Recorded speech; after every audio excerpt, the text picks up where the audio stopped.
Yeah. There's some chance we're going to build headsets. And then, we're going to sell headsets. And then we're going to take the money that we make from the headsets and we're going to put it in my pocket. Because last time we did a company, we made money. Like ComAI makes, well, sort of. Like then you have expenses, right? So mistake number one is VC funding. The problem with VC funding is, you know how like when you have a kid, that's the debt that can never be repaid to that kid because that kid, didn't ask to be brought into the world. It's not like that. It's just like you have to like you don't just owe the VCs money. It's not like you can solve this problem with money. It's that they own a part of your soul. It's not like you could just be like, oh, here's the money back. I'll give you some interest. No, it's not like that, right? So that's the truth about VC funding. That was problem one. Problem two is hiring employees, right? So you hire employees, you think, oh, this is going to be great. And you know what? I like most of the people who work at ComAI. I like the employees. But the problem with hiring employees is they cost money, right? So you make all this money, and then you have to give it to all these people, So you're like, oh, but don't worry. Look, you have equity. Oh, you're going to get paid. Maybe you're going to get paid. Maybe. But everyone else gets money in their pocket. And that's why when we do a headset company, we're going to make sure that we get paid. No, it's like, look, equity can be okay. And maybe someday down the line you get like a huge payday. But like whether you get that huge payday down the line is not that it's not like if we sell more shit next month, we get paid more. But when you sell headsets, you get paid more. That's all I'm saying. Does that make sense? Hey, it shows in you haven't seen my headset. No. The way the new company is going to work is if we do ever have employees, you're going to get a share in the headset sales. So when sales go up, we get rich. No, it doesn't really boil down to money. It boils down to incentives, right? Look, I don't really care about money. Like at least I don't know what I would do with a large amount of money. But what it comes down to is this. It comes down to alignment of incentives, right? So the problem with like a valuation of a company, this actually isn't such a problem at ComAI, but this is a problem at a lot of companies like Magic Leap. Magic Leap's valuation. You guys saw Magic Leap, right? Right. We're gonna go over this. We're gonna rip on them some more, right? So the problem with Magic Leap is that they've raised $2.6 billion. How many of these headsets do you think they sold? Right? How many? 10,000? I think that's even kind of generous, right? So if they sold 10,000 headsets, and let's say the headsets cost them nothing to make. Let's say it was pure profit. Let's say it was pure profit and they were selling them for $3,000. 3,000 times 10,000 is 30 million. You're not even close to the amount of money that you raised. So I mean that's like a scam. And like here, I'll show you another scam, right? Let's make me a little bit smaller, right? So this is a self-driving car company, Zoox. Zoox actually looks somewhat reasonable compared to Magic Leap, having only raised $790 million. But the problem is Zoox has never made $1 in revenue. There's no money from Zoox, right? So when I'm talking this stuff about companies, this is less about ComAI. ComAI raised a relatively small amount of money and makes in revenue and profit an actual fraction of that money. It's companies like Zoox and Magic Leap that have raised absurd amounts of money. Does Theranos still have a crunch base?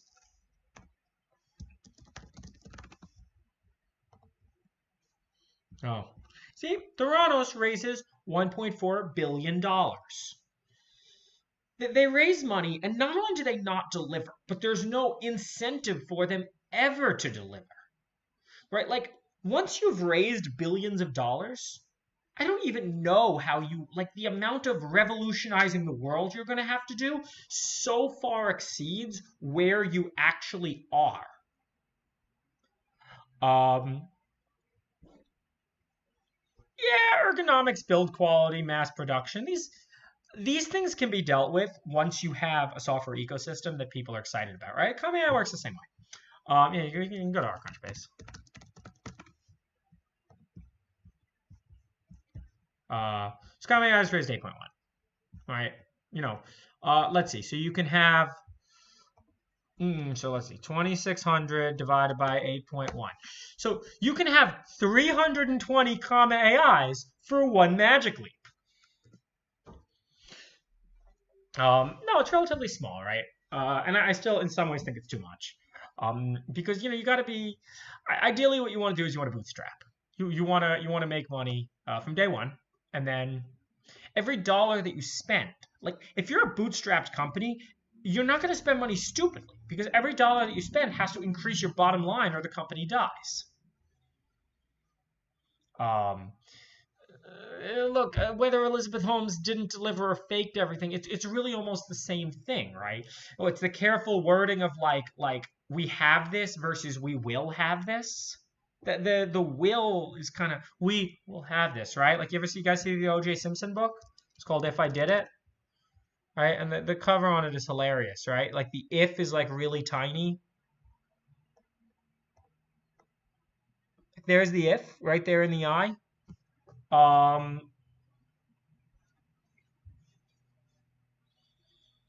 So yeah, I mean, it's just something's going to happen. It's possible that there's going to be a crash. Uh, it's possible that actual technological growth manages to outstrip bullshit. In which case, I mean, you're kind of in the worst world because the growth is masking this huge growth of bullshit as well. But because, 1 in every 100 companies actually manages to succeed, we can support companies like Theranos, Magic Leap, and Zoox.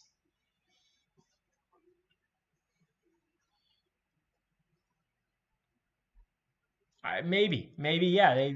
So litigation. So their valuations depend on, if you say it depends on litigating IP, what you mean suing companies that are actually making. Fundamentally, when you have a company, like this is how capitalism works, guys. When you have a company, you can say that like we're a B2B company, right? And we sell things to other businesses. And you can kind of do this to an extent, but where do those businesses get the money? Well, some of them get money, like if you're like B2S, like business to startup, they're usually just taking VC money from other startups, right? So that's kind of an interesting. But fundamentally, the way that you make money as a company is B2C. You make money from consumers, right? Consumers work jobs. You ever see that like the South Park Cash for Gold thing? I mean, the economy does kind of become a joke at some point, but like this is not exactly for now, right? Consumers work jobs, they get money, then they spend the money on objects, and then the cycle continues, right? The world produces objects, blah blah blah blah blah blah blah. The problem is when, well, what if your incentives at a company have nothing to do with producing value? What if your incentives at a company have to do with like raising your valuation or building investor demos or things like that? Things that don't actually fundamentally produce value for consumers. So one way to know if you're producing value for consumers or not is are they paying you money in a way that's not a scam, right? If you're using a service like Affirm where you're getting people to pay with hypothetical future money, it's kind of a scam. If you have people who are buying something, like I think a lot of people buy iPhones. And I think a lot of people are happy with the fact that they bought an iPhone, right? All right, I'm a communist. All right, well, let me know how that works out for you, man. You want to go live in Soviet Russia? You want to live in communist China? Like the old days, right? You can't even go anywhere. No, it's communist anymore. Just like, it sucks.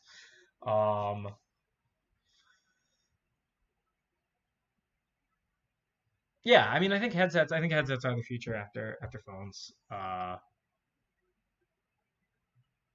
Open source is not communism, guys. Communism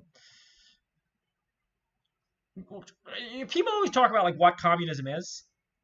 Just look at what the Soviet Union was. That was communism. Um,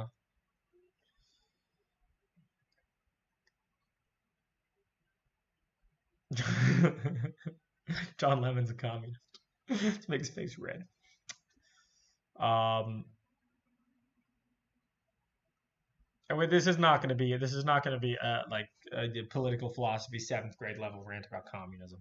No, it's just important to understand really what's going on today with the scams, and why. Like for example, you don't have a good AR headset.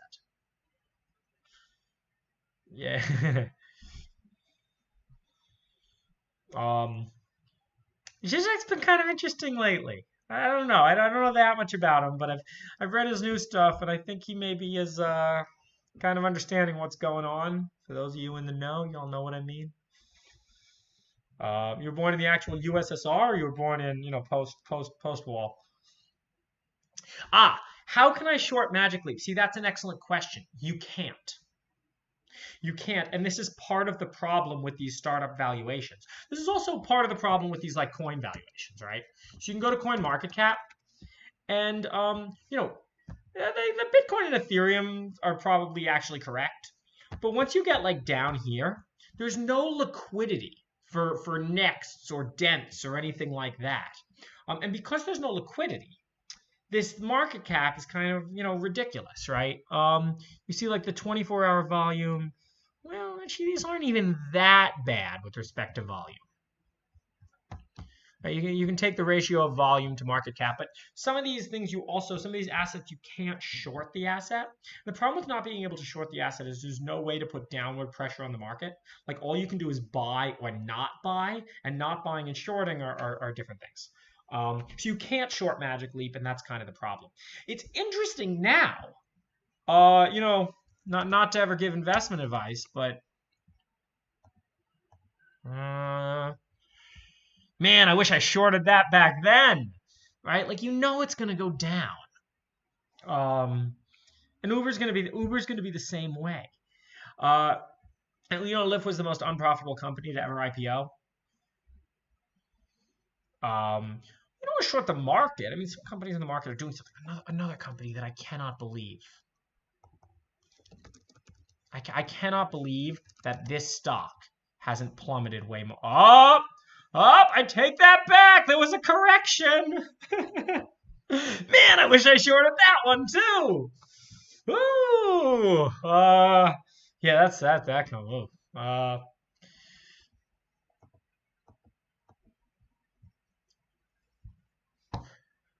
Maybe. I mean, we'll see. We'll see. These IPOs. I don't know what to do. I mean, I don't. I'm gonna make headsets, sell them to you guys at a good price. No, see, I would never actually do that. I would never actually start a hedge fund because it's a scam. Finance doesn't create value, right? If you go into the finance industry, you're not. Let me explain how value create. Okay, this can be a rant for a different time, but like, basically, if you can make something that used to take 10 hours only take 1 hour, you're creating value. You're creating because. When you go into finance, you're not creating any value. There's no value like being created, right? There's really two ways to create value. Say you work in like a coffee shop, right? You work in a coffee shop and you sell coffee to people, and then and you can have a whole economy, but you can't have an economy made up of like coffee shops and shoe repair people because money has to come into the system somehow, right? You can't have a closed system where everybody just sells goods to everybody else in the system. Doesn't work, right? Because there's transaction fees. There's always going to be transaction fees, whether they're implicit or explicit. Now, in order to counteract this, you need wealth and growth from somewhere. So the most obvious way that like humanity started to, you can go back to forage or hunter-gatherer times. In the hunter-gatherer times, we would like kill an animal or pick some berries, right? And that was wealth that was coming from the outside world into our system, right? And then we started with agriculture, and agriculture is great. The wealth just comes up out of the ground, right? Like corn is worth a lot more than corn seed, so you're creating wealth when you grow corn. Same thing's true with mining, right? If you have a mine and the mine is just a big, hole in the ground, and it's not really worth anything. You bring metals out of it and you refine the metals. Now you've created value, right? But this is linear creation of value. So around the Industrial Revolution, right? It's linear because, like, you grow 1 acre of corn, you grow 2 acres of corn, 4 acres of corn, so on and so forth, right? Like, it doesn't, it's just that's how much corn you make, right? There's efficiency gains to be had too, but what started to happen in the Industrial Revolution is you started to see the beginning of exponential growth. And the way that you get exponential growth is when what you are building actually makes building future things easier. If you build, right, like a tractor that can now plow a cornfield 5 times faster than the tractor before, than plowing the field by hand, you've created a massive amount of wealth because it's a multiplier on everybody's cornfields. Where you get the exponential, though, is even cooler than that. When you build a computer, and then the design of computers is actually being done on computers, and you build better computers, and then the design of better computers is done on better, and that's how you get the exponential effect. So yeah, that's where wealth comes from. I don't know how that was related to the other thing, but like it is important to understand. Yeah, AWS is an example of this, right? Like AWS has made the cloud easier for people to use. So then when startups have to start up, instead of having to run their own data centers, they can just use AWS, and the startup costs are lower. Hard Target 4, thank you for subscribing. I didn't see the Google keynote. Google's kind of gross, man. Yeah. But fundamentally, this all has to be tied back to like the people and goods production, right? You go to a place like Web Summit. I went to Web Summit one year, and it was just businesses selling stuff to other businesses. And like, you gotta wonder here again, because this is the closed system of coffee shops and shoe repairs people. Like, what's going on here? So what happened in the last couple of years at Google is a massive brain drain. I would not go work at Google now. I would not recommend anyone I know to go work there. For a lot of different reasons. It's just not the place that it once was. Once you start bringing in like B players to your company or C players to your company, well, the A players don't really want to work there anymore, so they quit. The B players bring in more B and C players, and then like you're just left on this downward spiral. There's a lot of stuff that like, a lot of Google services, I find bugs in them now. Like, come on. Okay. The thing about Microsoft and Amazon is at least. Oh, and then the Google ML terms of service thing is really unforgivable. The thing about Microsoft and Amazon is you know exactly what you're getting into, right? What Google did and how Google worked for so long is they sold this like brand almost. They sold this like really nice brand, like, oh, I'm gonna go work at Google. And then like it's not that. Their core business is advertising, which Google actually shoved in like a different building. Like here's the main campus of Google, and advertising was over here in this building called Crittenden, right? And like it just showed that like the whole company wasn't really proud of what they were like, how they were making money. Amazon, on the other hand, I mean, how does Amazon make money? It provides value to people's lives. I love Amazon makes money by making people's lives better. You can make some kind of like global scale argument that like Amazon is forcing, stores to close down and stuff like that. And it's not great, but at least Amazon makes your life better for the most part. Ads do not. Microsoft, same sort of thing. Like Microsoft is a big behemoth company. They do many different things, but just the thing that I want to point out is when the hype doesn't match the reality. And I don't think this is true about Microsoft. I think that there's not much hype and the reality is exactly what it is. Amazon has a lot more B and C players than Google. I'm not actually sure about that. Amazon fires people, which not enough companies do. Yeah, ads provide value to the company, not to you.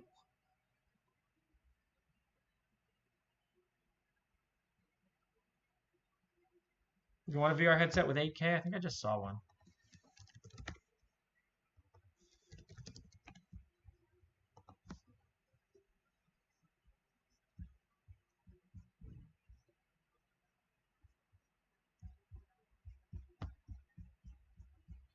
Okay, Google provides value to you, but they provide value to you in a secondary way to their business model, right? Google search, Google Maps is not Google's business model. Google's business model is ads. The thing that provides the value is a tack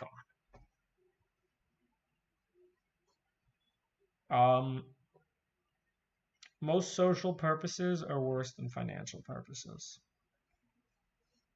It's hypocrisy that needs to go.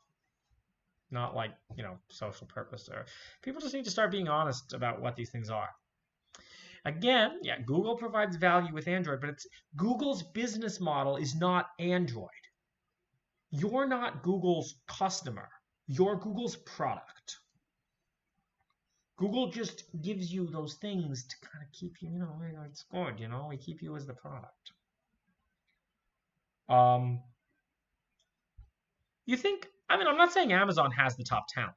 I'm not really sure where the top talent has gone. I just know a lot of people who've left Google in the last 2 years. And my friend just quit. My friend just says, it's good to be there, but a lot of people I worked with were like dumb.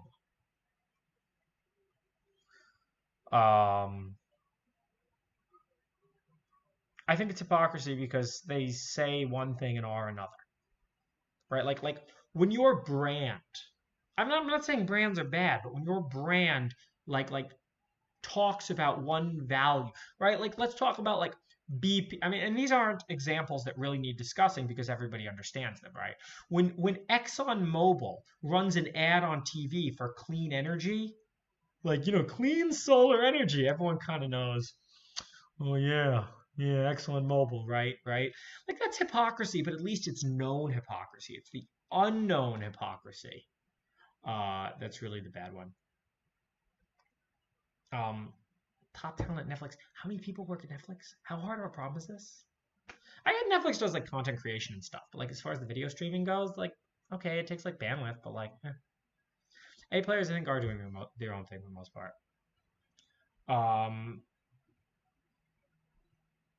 All right, that's today's rant. We coded Unity.